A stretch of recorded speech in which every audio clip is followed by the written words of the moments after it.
पुष्पपुर वर्षावरण पिलाने एठी 2 मार्किया प्रश्न गुड़िक आलोचना करवा।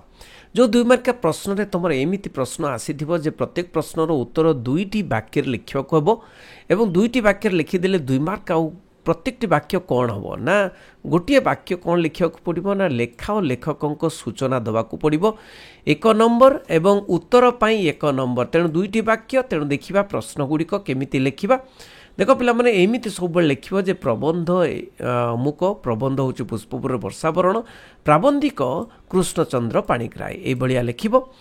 भ्राम्यमाण उदासीना धरणी केउथिरे विचलित हुए नाही सबुथिरे एटा रहिबो मु पढ़ुना एटा केवल आंसर पढ़ी दउची सबु बेले तमे मन रख उत्तर रे प्रबंध 2 मार्किया प्रश्न रे कि 3 मार्किया प्रश्न रे तुमको प्रबंध पुष्पपुर वर्षावरण और प्राबंधिक कृष्णचंद्र पाणिग्राही यही लिखा पड़ो। देख तेणु उत्तर प्रश्न अच्छी कौन ना भ्राम्यमाण उदासीना धरणी केउथिरे विचलित हुए नाही।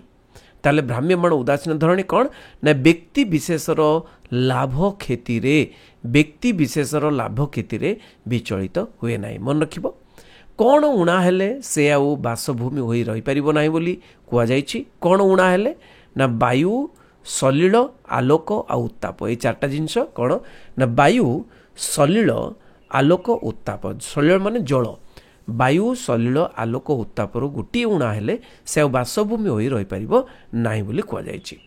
नेक्स्ट प्रश्न सुजला सुफला शस्य श्यामला उत्कल भूमिर अवस्था आज किपरि होइछि ना अवस्था कौन केमती होइछि ना उत्कल भूमिर अवस्था आज पतिता लंछिता आउ खंडिता होइछि। मन रखिबो पतिता लंछिता और खंडिता होइछि।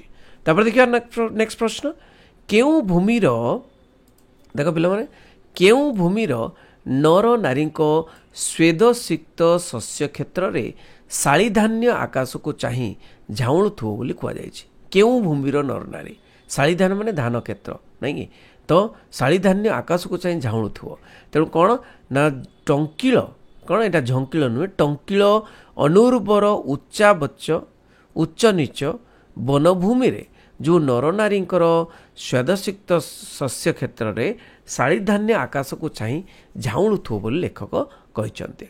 शाली क्षेत्र देखी वनवासी मानक मनर आतंक को लेखक का सहित तुलना करछथि नहीं। तेणु रोगशज्या कौन मन रख रोगशज्या सहित पुत्र कन्या को देखी पिता मातांकर आतंकित मन सहित शाली क्षेत्र देखी वनवासी मन आतंक को लेखक तुलना करछथि। माने रोगशज्या पड़िकी पुत्र कन्या जमीती कि पिता माता तांको देखिक आतंकित मन ता सहित तुलना कराई शाली क्षेत्र देखिक वनवासी माने कौन हुंती। जलद कौन शुणी और कौन देखी वनवासी मानकर ग्रामर सीमा जानीपर। जलद माने वर्षा कौन देखी ना गोपलर गलगंटी बा गोपालर बेणुस्वन शुणी ठीक अच्छे।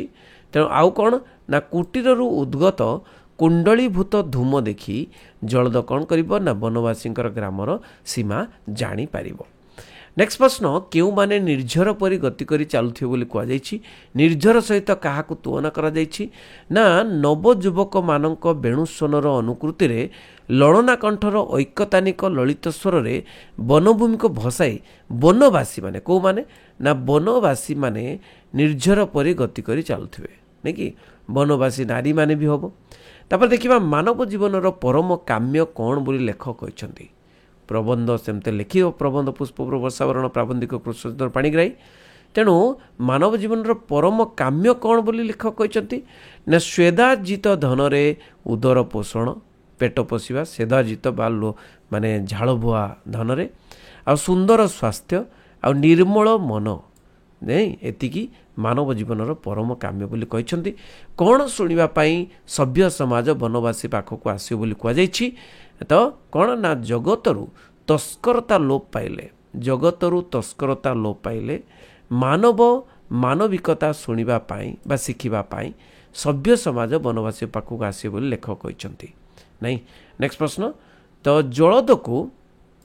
जलद को क्रांति आसिले से केउठारे अवसर नेब कौन ना जलद को क्रांति आसिले से मेघासन गंधमार्धन और माल्यगिरी रे अवसर नेब बोली कहुई।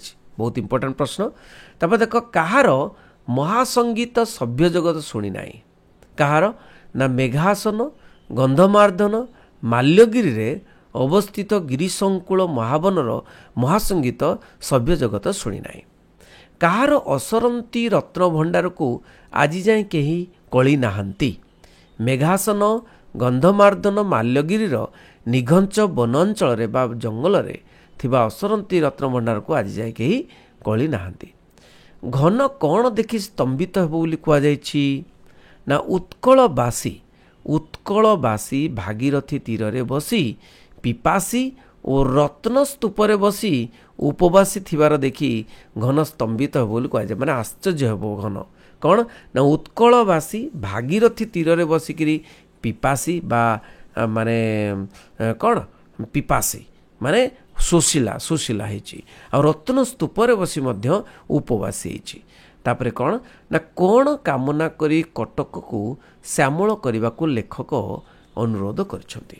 ନାଇଁ କ'ଣ କାମନା କରି ନା ଉତ୍କଳର ମହାନିଶାରେ ଯେଉଁ ଜ୍ଞାନଦୀପ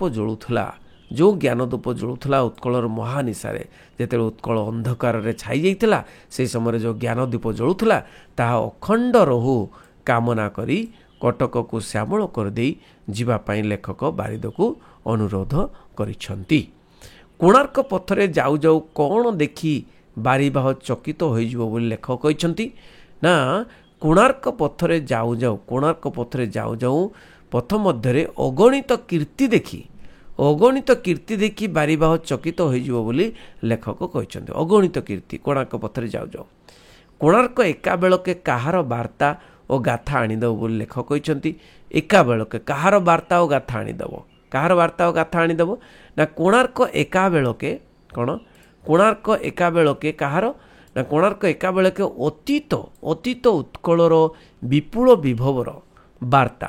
ମାନେ ଅତୀତ ଉତ୍କଳରେ ଏତେ ବିପୁଳ ବିଭବ ଥିଲା, ଏତେ ମାନେ ଉନ୍ନତି ଥିଲା, ତେଣୁ ଆତୁଳିତ ଲଳିତ କଳାର ଛନ୍ଦମୟୀ ଗାଥା ଆଣିଦେବ ବୋଲି ଲେଖକ କହିଛନ୍ତି। ଶତାବ୍ଦୀ ଧରି ଜଗନ୍ନାଥଙ୍କ ଠାରେ ସବୁ ଏକାଧାରରେ କ'ଣ ପୁଞ୍ଜୀଭୂତ ହୋଇଆସିଛି। ଶତାବ୍ଦୀ ଧରି ଜଗନ୍ନାଥଙ୍କ ଠାରେ ଏକାଧାରରେ କ'ଣ ନା ଶାନ୍ତି ମୈତ୍ରୀ ମୁକ୍ତି ଭକ୍ତି ଓ ଭୀତି ପୁଞ୍ଜୀଭୂତ ହୋଇଆସିଛି। ନୀଳାଚଳନାଥ ଆଜିକାଲି କ'ଣ ବାଣ୍ଟି ଦେଇ ନିଜେ କାଙ୍ଗାଳ ହୋଇ ବସିଛନ୍ତି। କ'ଣ ନା ନୀଳାଚଳନାଥ ଆଜିକାଲି ଶାନ୍ତି ଓ ମୈତ୍ରୀ ସବୁ ବାଣ୍ଟି ଦେଇକରି ନିଜେ କାଙ୍ଗାଳ ହେଇକି ବସିଛନ୍ତି। ବହୁତ ଇମ୍ପୋର୍ଟାଣ୍ଟ ପ୍ରଶ୍ନ ପିଲାମାନେ।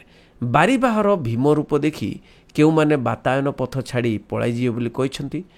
ବାରିବାହର ଭୀମ ରୂପ ଦେଖିକିରି ନୀଳାଚଳର ଭୀରୁ ଲଳନାମାନେ ବାତାୟନ ପଥ ଛାଡ଼ି ପଳାଇଯିବେ ବୋଲି କହିଛନ୍ତି। ବାତାୟନ ମାନେ ଝରକା ପଥ ଛାଡ଼ି। ଲେଖକ କ'ଣ ହୋଇ ଜଳଦ ସହିତ ମିଶିବାକୁ ଇଚ୍ଛା କରିଛନ୍ତି। ଲେଖକ ଧୂମ ଜ୍ୟୋତି ସଲିଳ ହୋଇ, ଜ୍ୟୋତି ମାନେ ଆଲୋକ, ଧୂମ ମାନେ ଧୂଆଁ, ସଲିଳ ମାନେ ଜଳ ହୋଇ ଜଳଦ ସହିତ ମିଶିଯିବାକୁ ଇଚ୍ଛା କରିଛନ୍ତି। ପିଲାମାନେ ଦେଖ ସବୁଥିରେ 2 ମାର୍କିଆ 3 ମାର୍କିଆ ପ୍ରଶ୍ନରେ ସବୁବେଳେ ତମେ ପ୍ରବନ୍ଧ ଲେଖିବ ଆଉ ପ୍ରାବନ୍ଧିକଙ୍କର ନାଁ ଲେଖିବ। ତାପରେ ଗୋଟିଏ ବାକ୍ୟରେ ତମକୁ ଉତ୍ତର ଦେବାର ଅଛି 2 ମାର୍କରେ, ଆଉ 3 ମାର୍କରେ 2ଟି ବାକ୍ୟରେ ଉତ୍ତର ଦେବାର ଅଛି। ତାହେଲେ ବୁଝିଲ, ନିଶ୍ଚୟ ଭଲ ଲାଗିଥିବ। ସମସ୍ତଙ୍କୁ ସେୟାର କରିବ। ରହିଲି ବନ୍ଦୀ ଉତ୍କଳ ଜନନୀ।